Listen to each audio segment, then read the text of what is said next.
Join me every Tuesday at 1:30 p.m. on Star Radio UK to get all the information and tips that you need to become a successful entrepreneur and become financially free. Remember, don't let life dictate to you. Rather, put your signature on life. Get ready for this. Good afternoon, ladies and gentlemen, and welcome once again to the Bebe Means Business Show. I'm your host, Bebe Clement, and it is my pleasure to welcome you once again. Glad to see that you're safe and well and you're good to go, really good to go. We have a really good show for you this afternoon, but I just want to very quickly talk about what we spoke about last week. If you missed last week's show, you missed a really good show, I must say, even if I say so myself. It was a really good show. And last week we were talking about how to get more customers. How to get more customers. Because guys, at the end of the day, it's all about the customers. You can have the best marketing, you can have the nicest looking office in the hippest part of town, you can have great marketing material, you can have all the fancy brochures that you like. But at the end of the day, it boils down to how many customers do you have. More customers, more business. So that's what we were looking at last week. And we were looking at some of the ways in which you can increase your customers. Everybody's looking for more customers. So we're looking at how you can increase your customers. And I just want to very quickly just go over some of the things that we looked at. We looked at the obvious ones, the obvious one of family and friends. I say obvious, but we often forget that. But family and friends are a very good starting point to finding new customers. Sometimes we assume that family and friends know what we do. And sometimes they do, but often they don't. And even if they do, they often need reminding. So there's nothing wrong in reminding them about what you do. Another thing is, for those of you who are just starting out, what is even more important is that you identify what does my customer look like, and you identify that down to a T. For instance, is my product race specific? Do my clients come from a particular race? What are their age groups? Does my product appeal more to certain to one sex more than another? For instance, we looked at the statistics of this show, and this show definitely appeals more to men than women. Don't ask me why, but it does. Age group wise, what kind of age group am I looking at? What kind of language is that age group use? Those kind of things you need to be looking at to find more clients. And of course, the more obvious ones are things like social media. But social media you do have to be careful with, because people get hooked up on the whole, oh, I have 1,000 likes, I posted something and I have 1,000 likes, or I've had 10,000 people join me. All that is nice, and particularly for stroking the ego, but most importantly, you need to keep an eye on how much of that is actually converting into clients. In other words, how much of that is putting money in my pocket? If people are just liking your post and they're not buying your product, there's no point. Okay, so these are the kind of things that we looked at last week. So today, we are looking at something totally different. And we're looking at this as, this is kind of like a class, a financial literacy class. You know how I am. I'm really big on the whole financial literacy thing, because ignorance, it is not bliss, ladies and gentlemen. Don't let them lie to you. Ignorance is not bliss. It is what we don't know about money and finance and how it works that is keeping us financially where we are. And if we want to do better financially, we need to educate ourselves. So today we're going to be looking at how to increase your credit score and access more finance. Increase your credit score and access more finance. There's so much myth around the whole credit score thing. What is a credit score? What does it mean? How does it affect me? Who holds that information? All those kind of things. And I got to be honest, I'm not a guru in this area, so one of the things that I like about this show is that I have an opportunity to bring you the dopest guests. I really do. And so it gives me great pleasure to welcome back, actually, because she's been on the show before and we had a brilliant time when she was on the show before. And so I'm really honored to have her back again. Bimbola Osage, are you there? If you want to say hi to the guests? Okay, we can't hear you, so I think you need to mute. Okay, there you are. Hi, everyone. We got you now. Thanks for having me back on the show. Okay, so for those who didn't have an opportunity to meet you the first time, can you tell us a little bit about what you do? Okay, so my name is Bimbala Saige. I'm actually a property entrepreneur. Yeah. Yes. I live, breathe, eat, sleep property all day, every day. So I am very passionate about property as a wealth creation vehicle.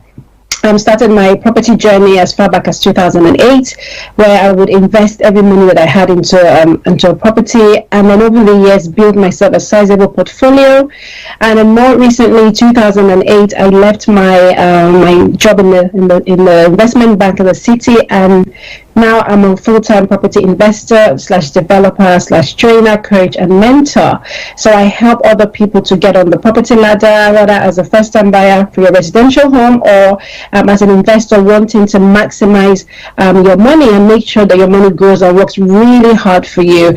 I'm also a founder of an investment club called Be Your Own Bank Investment Club. So this is where a group of people come together with a minimum of £10,000 to invest in properties here in the UK.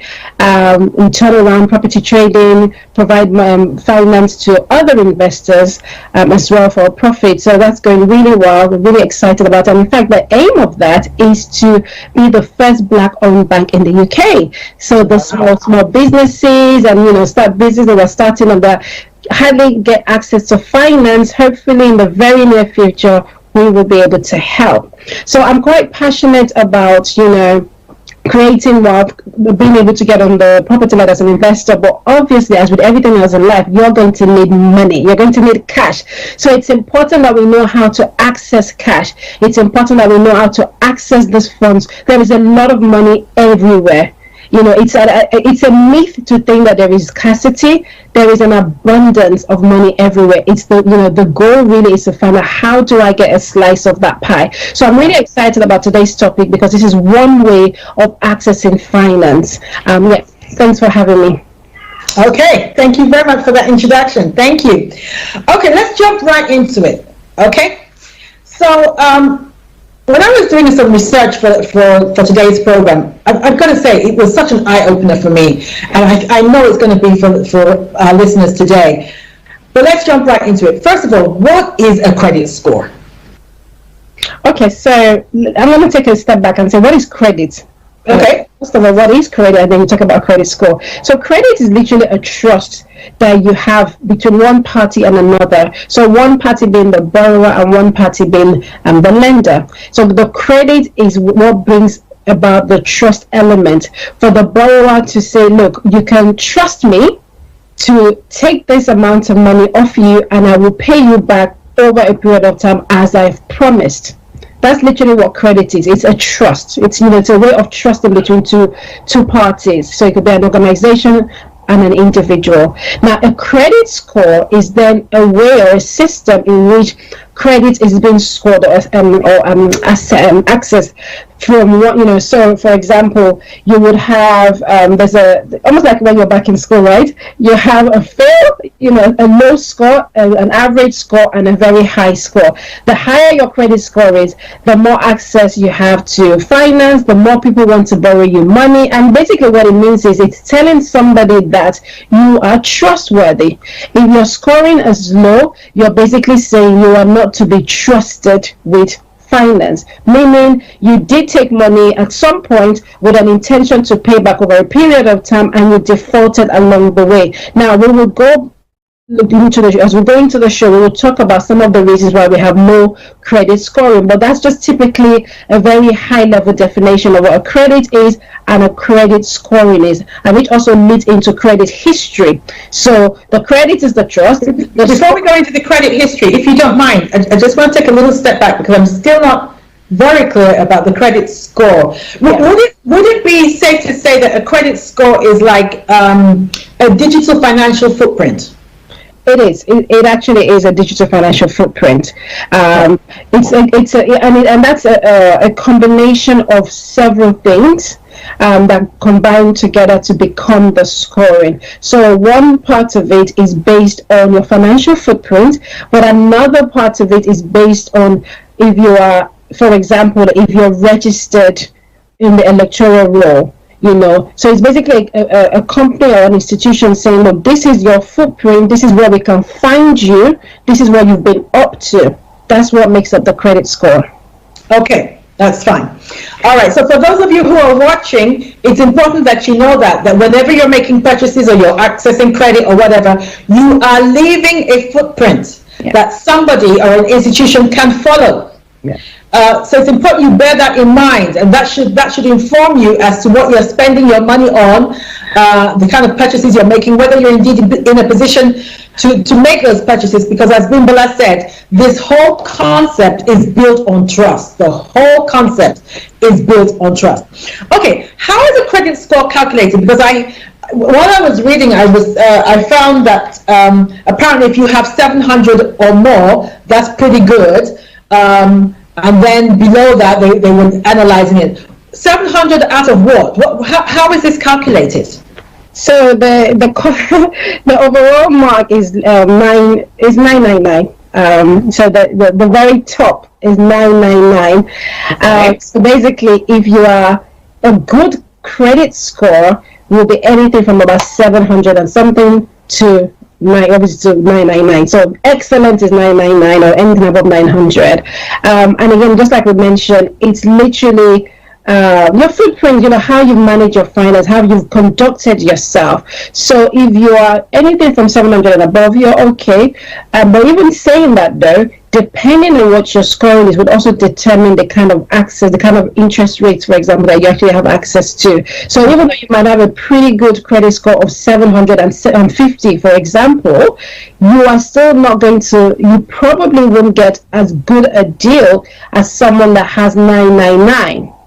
And the way that is scored, or the way that is calculated, is it's based on, so let's just say everybody's starting at a really good playing field, right? Mm-hmm. Person A and person B. Person A is consistent with their repayments. They are not over leveraged in terms of, they haven't overly spent every single thing on their credit. They're paying on time, they're registered, they would continue to maintain a pretty good scoring. Now, if person B, on the other hand, unfortunately missed a payment, for maybe not even due to maybe just through carelessness, they missed a payment, they're not registered, they've moved home and they haven't necessarily registered at their new home on the electoral register, their scoring starts to go down in value. And the more you do, the more you transact, if any issue could either bring down your scoring or maintain it at a good rate, or actually bring it up. So that's how the institution actually score it. There's a whole algorithm around credit scoring, which So does that mean that anytime you're making credit purchases, you are allocated a score that then makes up this? Yeah, at the end of each month, what the financial institutions or any of your creditors do is they submit a report, or they submit a report to the credit reference agency to say this is what's happened over the course of the month. So I don't know exactly how the scoring is done, but the science behind it is at the end of each month, it's submitted. So if you made your payment at the end of each month, that's a tick. If you haven't made your payment and it's a missed payment, that goes on as a missed payment. Now, once a missed payment comes through, automatically that's going to bring down your credit slightly. When that carries on and is persistent, it continues to bring down your credit scoring to the point where it becomes an issue for yourself. So that's how it works. So, which is why it's very important that every single month we're keeping up to our payment. Now, the other thing as well is in terms of payments is say for example, we use a credit card as an example. Each credit card or loan would have a minimum payment that is required. If you keep up to the minimum payment, that's good in the sense that you're ticked off as having made a payment. However, when you look at your overall how much you've borrowed versus how much you're owing, there's not much difference. Again, that impacts your credit. So most of the time they would advise you to make above your minimum payment, so that it actually shows that yes, you are looking to clear that debt. Okay. And also, I think if you pay it before the date it is required, that should also have some kind of impact. No, not necessarily. As long as payment hits before the deadline. So every credit transaction or repayment would have a deadline. So whatever date it is, if it's say the 15th of the month, if you make the payment on the 1st, that's beautiful. If you make it on the 15th, that's also good. But it's when you make it outside of the date, say for example the 16th or the 17th, that's when it becomes an issue. Now some organizations actually have a leeway. So sometimes they might give you a couple of days or maybe a couple of weeks leeway, so that as long as the payment is received within that month, that's good.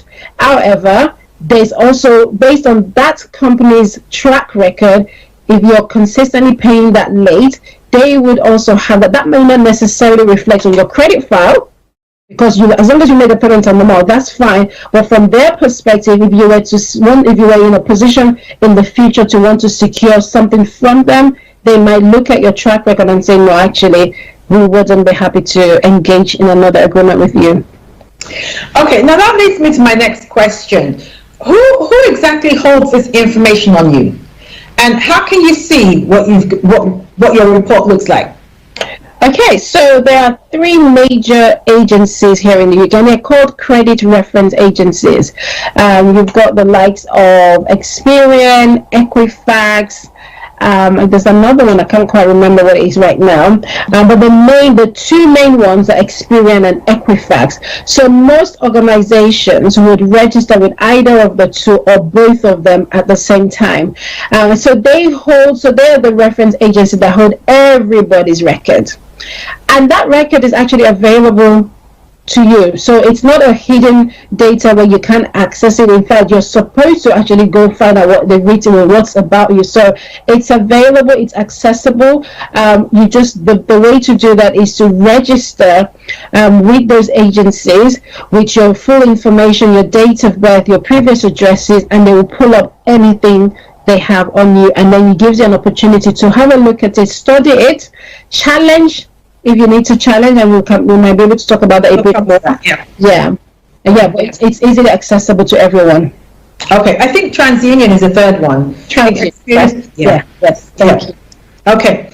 All right, so there you have it, guys. The three main players that hold information on you as regards a credit report is Experian, Equifax, and TransUnion. So if you want to check that out, it'd be a good idea to Google them and see if you can access it. Now, there's a particular company that would give you all of those three in one.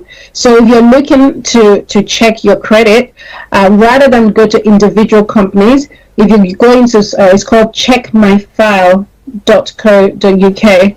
Okay. In the UK, it gives you access to all of the reference agencies, which is absolutely the best thing to do, because sometimes you might have a company that would register with Equifax, and some of them would report to Experian, but you actually want to know everything. Yes. One.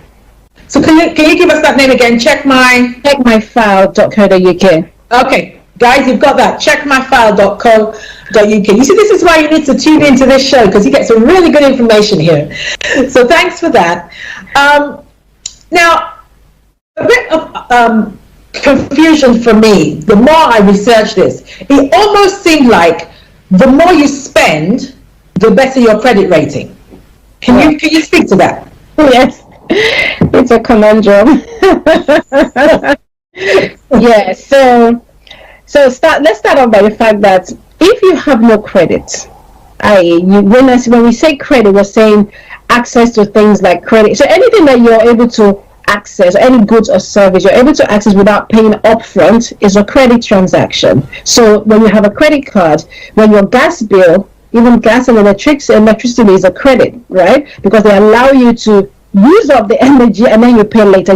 Your mobile phone bill, like any kind of bill where you don't have to pay upfront, and you are trusted that once you, at the end of the month of the period, you would pay that. That's credit. Now, most people at some point or the other would have credit, but if you don't have credit, right, maybe you don't have a mobile phone, you don't pay bills in your house, you don't have a credit card, you are deemed as not having credit. Now, whilst you're not necessarily owing anyone, that in itself is bad credit, because you don't have it. So there's no track record to know that you can be trusted. Now, when you start to build your credit, i.e. you pick up a credit card here and another card there, the lenders are happy because now they can see a pattern that they can follow. However, if you choose not to engage with them, i.e. you have this credit card but you don't actually use the card, it's just there in your wallet for a rainy day that never comes to pass, again, that is not advisable because there's still nothing to track you. So what the lenders ideally would want is that you keep on having lots of credit. So you have a credit card, you have an account with your energy bill, your phone, mobile phone bills, you're building. So the more you take on credit, the more activity is shown on your credit file, the higher your scoring would go. Now they can see that, look, we can trust this woman or this man, and we can then give them more money. Which in itself is a bit, like I said, it's a conundrum, because what you don't then want to do is get to the point where you are steep in debt in this credit because you're trying to build that you are now not able to pay or keep up with your repayment. So what we usually typically would advise is make the most of your credit, but only do within reason, within what you can easily afford to pay back every month.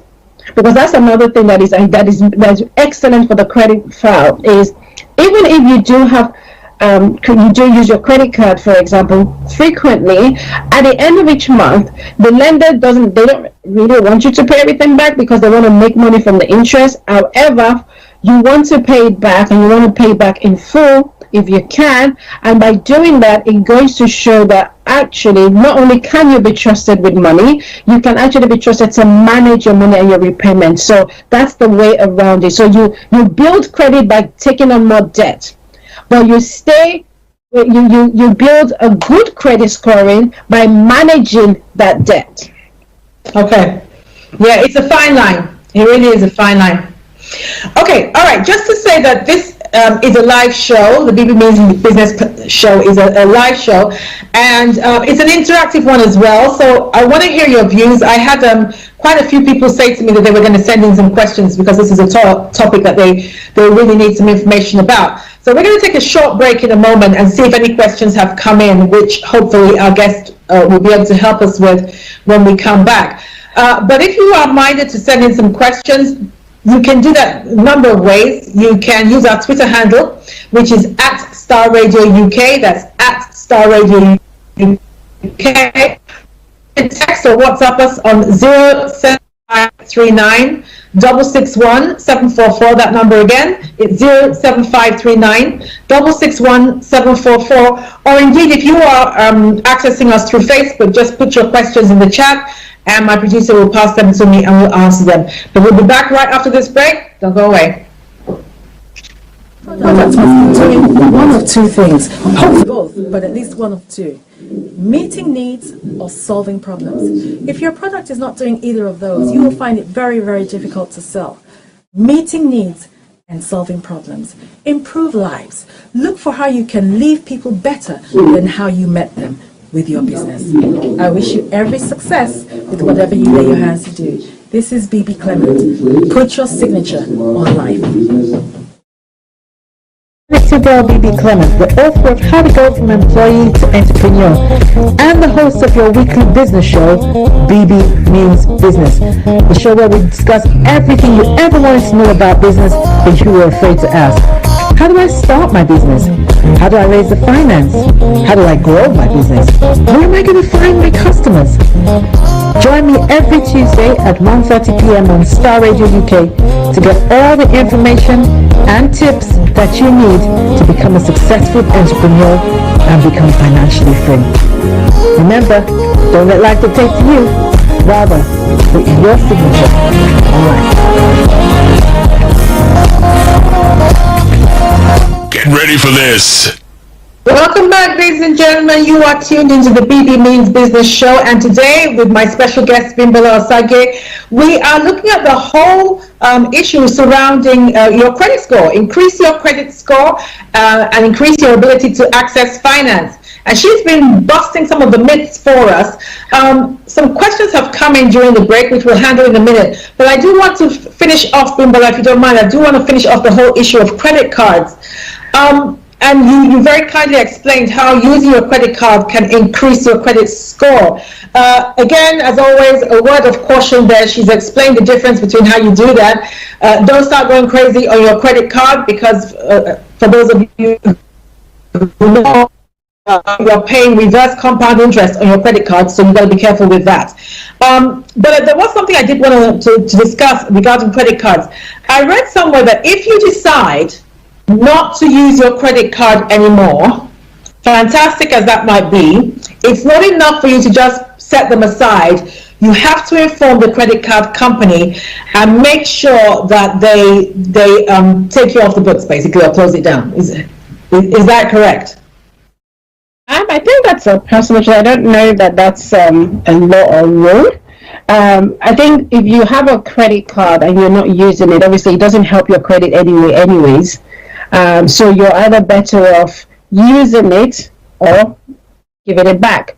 Okay. So I don't think it's a rule. But I think also probably from a safety point of view as well, if you have a credit card that is active, and you're not using it, you could easily get defrauded if anybody who to get into someone else's hands. So you're either using it actively and you're keeping track of your spend, because typically what happens is if you're not using your credit card, you'll probably not get a statement, you're probably not checking or tracking your statements anyways. So if something bad were to happen, or if that were to get into someone else's hands, you could easily that could easily go unnoticed. You're either using it or you're not.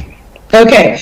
I think also it's important in those kind of situations when you're not using your credit card to regularly check, just for the reasons that you have mentioned, just in case there's some fraudulent activity going on in your account that you may not necessarily be aware of. So you need to be checking, I'd say every 3 months, every 6 months, just to make sure that nothing untoward is happening. Okay, so I'm going to end the credit card issue there. Let's deal with some questions, Bimbola, if that's okay. Yeah. We've had a question coming from Trevor. Trevor, thank you very much for sending your question. Sorry, you didn't put your surname, so I can't mention your surname, but it is from Trevor. Trevor says, hi, Bebe. I was rejected for a loan about a year ago on the basis of a report by a credit agency. When I checked with the credit agency, it transpired that one of the utility companies had reported that I had failed to pay a utility bill. This is a bill that I disputed, and I've invited the utility company to sue me if they believe that I owe them. They haven't sued me, but rather chose to blacklist me with the credit agents. How can this be fair, and how do I challenge it? Wow. Right. So this stuff with the energy companies is very common, and I think it's because most people don't necessarily associate energy providers and credit, because we automatically think it's just credit card loans and overdrafts. It also applies to energy providers and mobile phone bill. And I've seen a lot of cases, I've heard a lot of cases where your last bill, and I think I've also experienced this at some point, where your last bill, let's say for example in Trevor's case, you're disputing it, or maybe in other people's case, you don't even realize there was a last bill that typically comes months later, and you don't even know that there's a reason to pay or whatever. That literally affects. So number one, the first thing is it doesn't sound fair, but that's how the game is.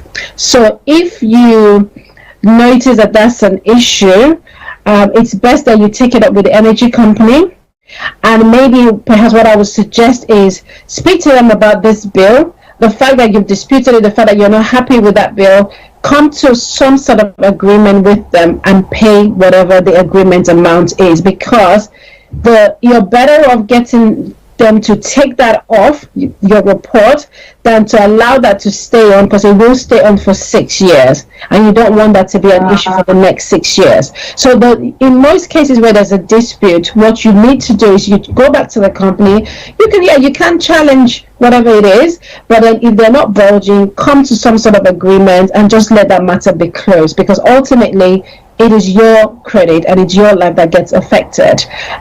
That's all I can really advise on this particular one. You want to deal with it. You always want to deal with it as much as you can. And the issue and the truth of the matter is, for bigger corporations like that, if there is an issue, there's something, over a period of time, they're willing to actually agree to a settlement, because they know that they would rather have some money back anyway. So they're always open to a settlement. So always push if there's a dispute, always push for a settlement. Say, look, this is what I think I owe. This is whatever. Just always negotiate and settle, but definitely settle. And then once you've done that, make sure that before you get to the point of settlement, that they put it in writing that they will amend your credit report if you make that payment, so that you're not just making this payment and nothing happens. They need to amend your credit report, and just get that in writing, and hopefully they'll do that. They'll keep to their word. Okay, that last bit is very important. That last bit is very important. Getting in writing that as part of your willingness or agreement to settle this debt or to come to some kind of agreement in relation to the debt, they will remove this from your record. That's really, really important. Okay, Trevor, I hope that answered your question. I have another question here. It says, this is from David. Nobody's put their surname today. Okay, all right then. This is from David. David says, I applied for a credit card from Ocean Finance, but was refused on the grounds of information provided by a credit rating agency. But they did not give me the name of the agency. How do I find out which credit rating agency they were referring to and what information that they have on me? I think you kind of answered that in the beginning, but for just joining, please do it again. Just joining. There's so there are three main credit agencies in the UK: Experian, Equifax, and TransUnion. Experian and Equifax are the two most popular ones, but nonetheless, there's a third one. Now, you want to check with every single one of them what they have on you. So I suggested, if you wanted to, you can either go into three individual companies to register.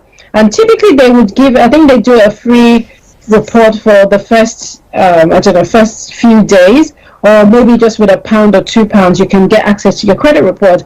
But what I recommend is to do all three in one sweep.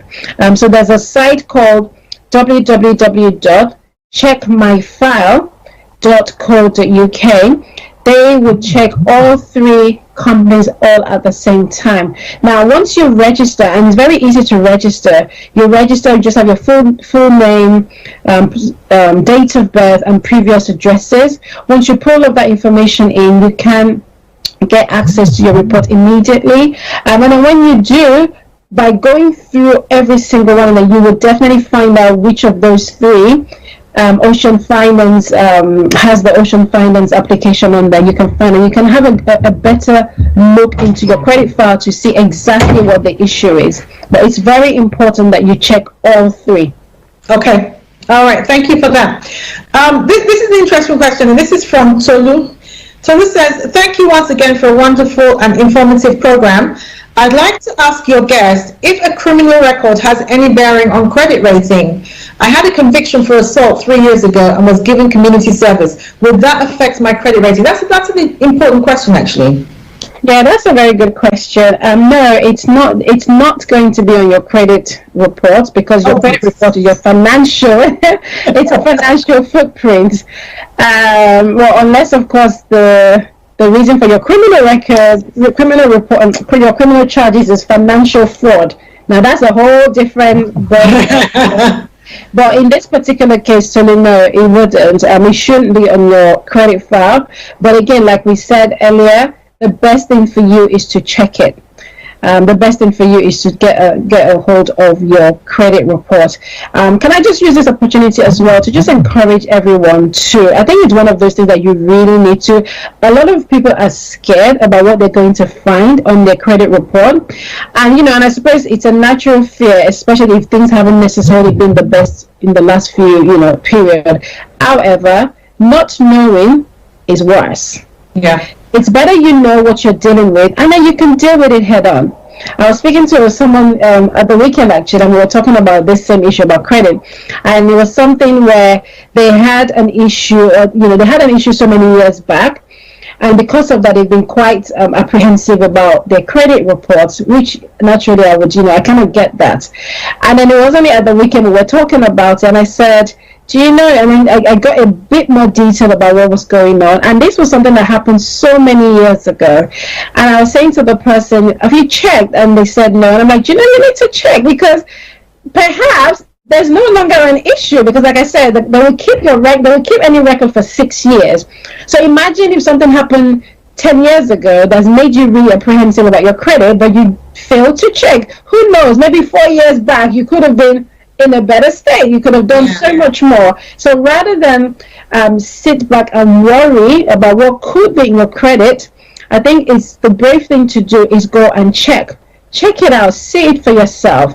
And then once you see what's on there, then you can start to make amends and start to build it up again. And then you'll probably find things that perhaps shouldn't have been in your credit file, to which you can then dispute. You might find things that you didn't realize had been in your credit file, maybe like in the other guy's experience of an issue with an energy company that you could actually go back and settle. Or you might find that actually, you've got good credit rating, you just haven't utilized your credit. So it's always good to check. It's always good to know what's on there.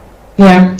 Also, in regards to that 6-year period, another thing about it is the further away, if you've had some kind of negative credit or you've some bad credit, the further away you are from that credit, the less important it becomes. So let's say within that 6-year period, the first year you'd really messed up, but over the last 4 years you've not defaulted in any way, then that initial year becomes less important in making decisions regarding your financial creditworthiness in the future. Yeah, exactly. Because at the end of the day, we all live in the real world, right? We all go through difficulties and challenges in life, and again, that's something. I think this is also a myth around credit. It's not. People tend to associate there's a stigma attached to low credit rating, and sometimes it's actually it shouldn't be, because life is full of challenges, life is full of ups and downs. Someone that is balling and having a great time financially today could find themselves in a really difficult situation in a year's time. So the main thing is, if you find yourself in that situation, now that try your possible best to keep up with your payment, or at least have a conversation with your creditors. And if you find that you're in a place where you really can't do that, and you've had a bad credit or whatever, it's fine. There is always a time of redemption. There is always, as long as you've been keeping up with your payment in recent times, the lenders could take could look at you favorably. And then it's also to put it out there that just because you have a low credit score, it doesn't mean that you wouldn't or you cannot access funding. The difference is you might not get the best interest rate. So if I come in with my 999 credit scoring, I probably currently the Bank of England rate is 0.1, quite low. So I might be able to get the really low interest rate and benefit from the low interest rates. Someone with a 600 or 750 credit rating would still be able to access credit, but they might get it at 3% or 2%, but we're still able to access finance, and that's what it's about. So it's not all bad news. But the main thing of the lesson is just being disciplined with our finances, being mindful of the footprint that we're leaving behind, and doing something to correct that. So in my role as a property investor and as a landlord, it hurts me so much when I find I put up a property for rent, and several people have come along, suitable candidates, family people, good working people, and so on and so forth. And they're excited about this property. I'm excited about having them come on, and then the next thing is, okay, well, everything is fine. We're going to do a credit check. We're going to do the usual credit check, and everything falls apart. And I'm like, oh my God, like.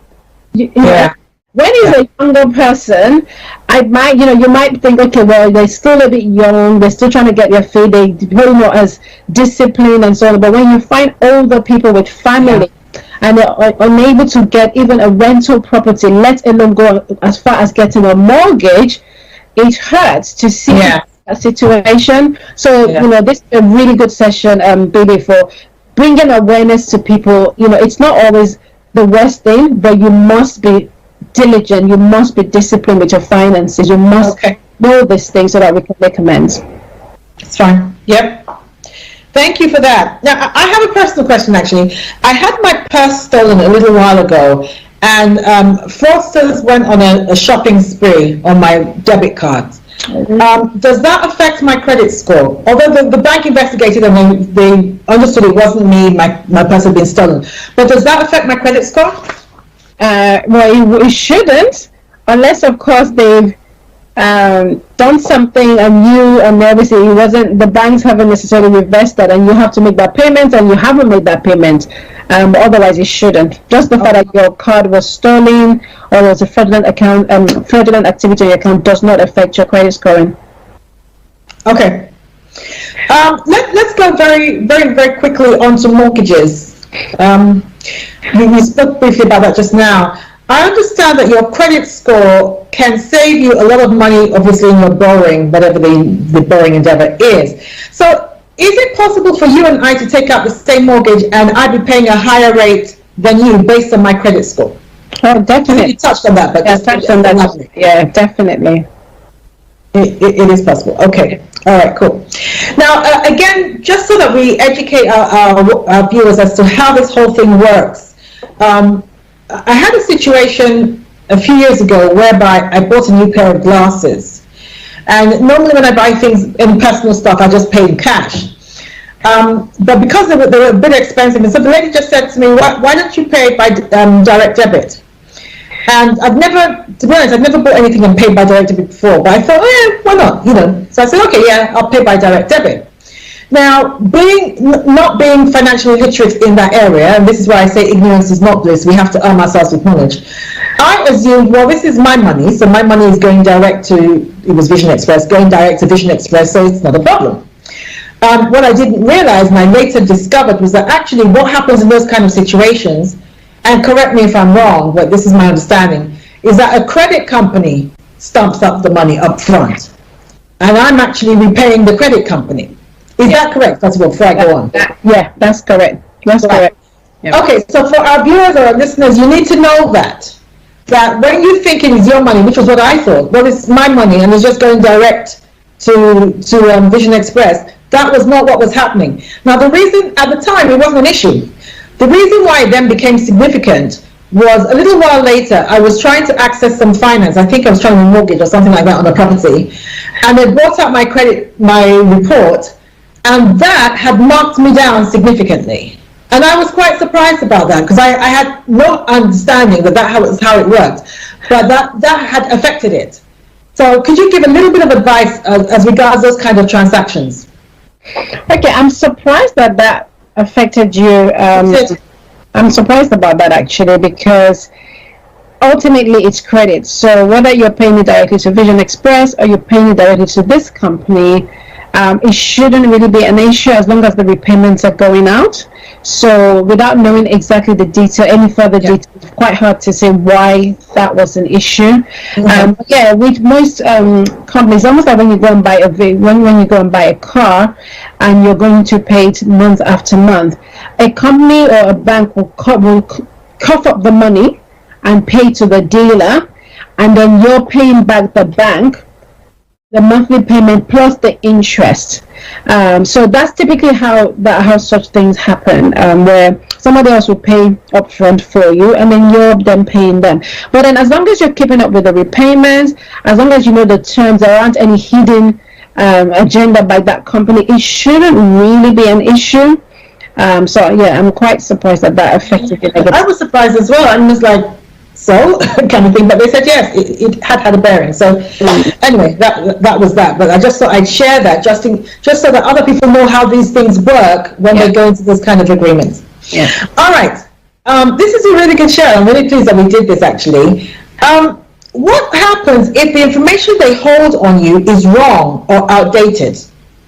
Yes, that's a really good one. So and that's why we all need to check, because you're the only one that would know that it's a wrong information. So when it's wrong or it's out of date, it's your responsibility to have that corrected. So in each of the credit reference agency, one of the things on your credit file is there's a bit in there that covers correction. They call it notice of correction. So if you notice anything in your credit file that doesn't seem accurate, that you feel like you need to challenge, you have the space to literally write up a whole essay, if you must, about the issue, and the credit reference agency would then go ahead and investigate the matter on your behalf. And if they find that whatever their findings are, they will let you know. And if it so happens that yes, you were right, this shouldn't have been, the whole whatever that was would be corrected on your credit file, and everything will be hunky dory. Yes, so there are opportunities to make corrections and make amendments. Okay.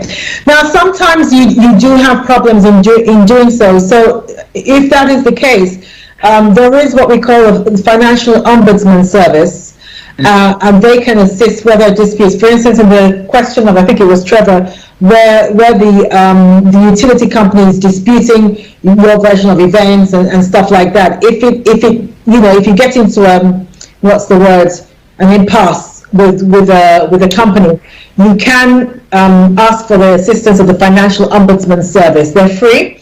I think after the show, my producer will put their contact details on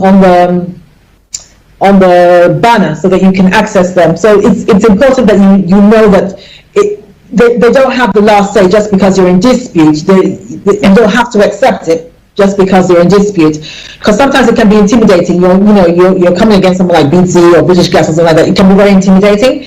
Yeah. But there is assistance out there, so don't just sit there and suffer and let someone mess up your credit unnecessarily. There is assistance out there. Yeah. Okay, so you can actually start with making a complaint to the company first.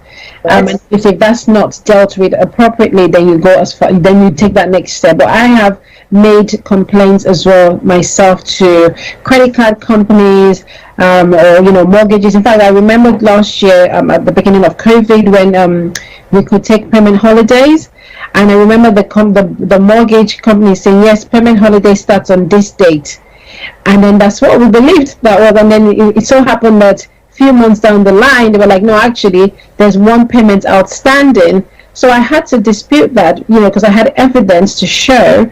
So we went back and forth, but eventually it was resolved, and then I was duly compensated as well. So never be too scared to challenge a company. Obviously, if it's something that is well within your, if something that you totally disagree with, challenge them. Hopefully they would come to their senses, because they do have an investigation in every company. And then obviously if that doesn't work, then go as far as the ombudsman. Yeah, I think that's also important in consideration of the period that we're in. All these COVID holidays. Yes. That is quite important. Yes. Okay. All right. So how do we improve our credit score? Let me kick off with that one. One, obviously, pay your bills on time. I think that would that's one. 6 months on direct debit. 6 months of continuous on-time payments does bring a noticeable difference to your credit report. It does. Do you want to suggest some other ways in which we can improve our credit score? Yeah, so first thing first, find out that you are definitely on the electoral roll wherever you're living in. Because if you're not, that's a big impact. So check that out, especially for people that move houses.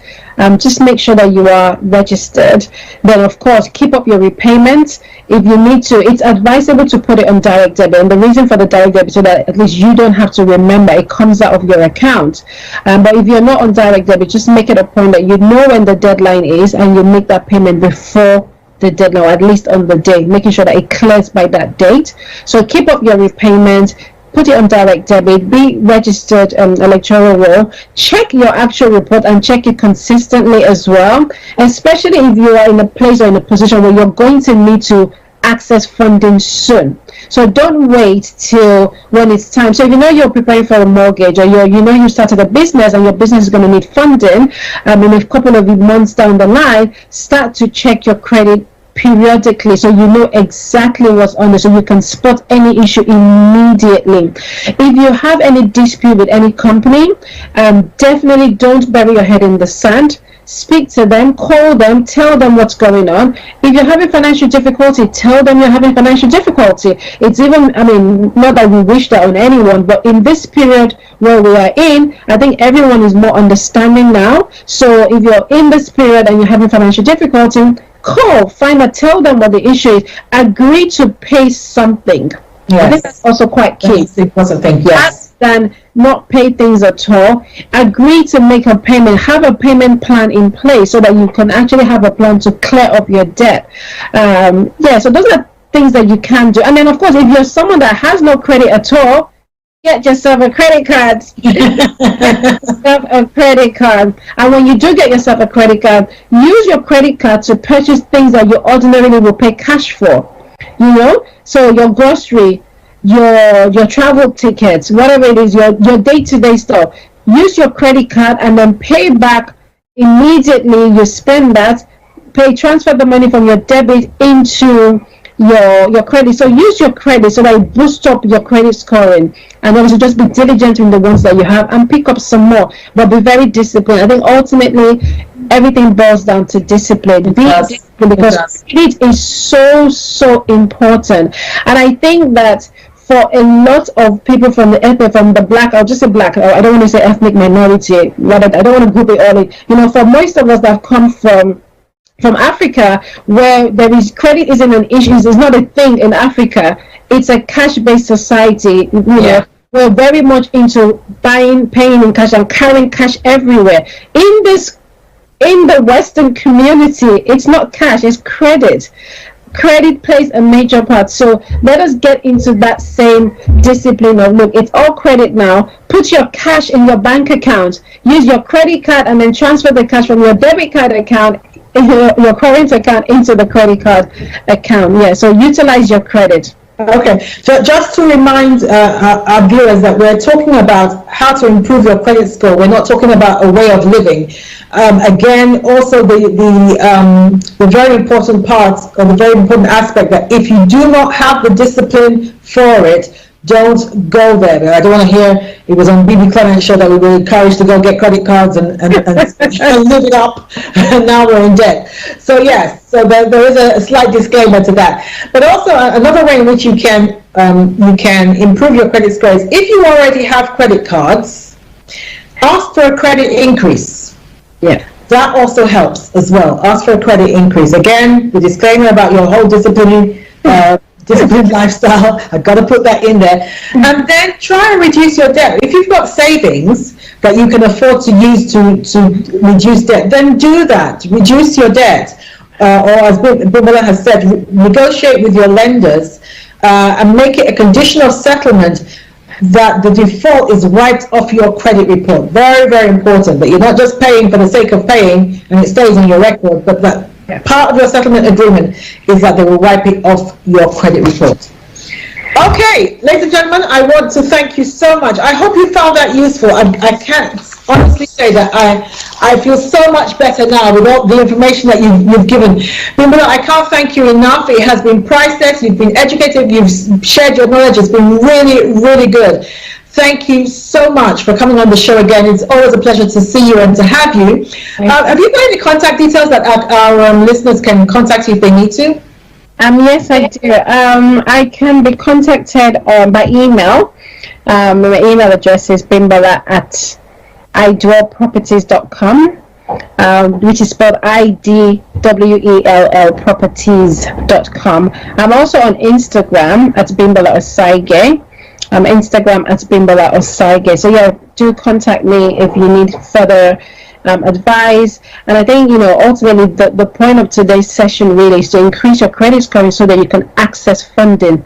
The ultimate goal is that you can access funding and leverage off the bank's money, which is a good thing for a business, for personal wealth creation, for buying properties. So let's do it, guys. Let's do it. I like that. Let's do it. Okay, guys, once again, thank you so much for your time. Thank you for tuning in. I'm going to be here same time next week with another interesting and exciting show. Don't miss it. And always say, don't let life dictate to you. Write your signature on life. Bye-bye.